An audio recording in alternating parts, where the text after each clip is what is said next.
I want to demonstrate you how to add the sharpen to the video in Premiere Pro. Let's go! First of all, go to Effects and write Sharp. Drag your sharp on the video.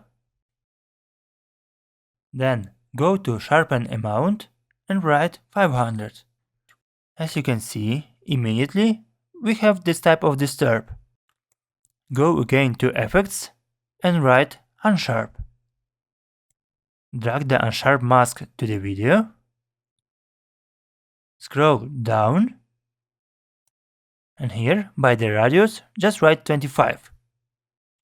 But if you wanna get the sharper effect, you just can move as you want. Perfect, let's see the result. Guys, let's grow together.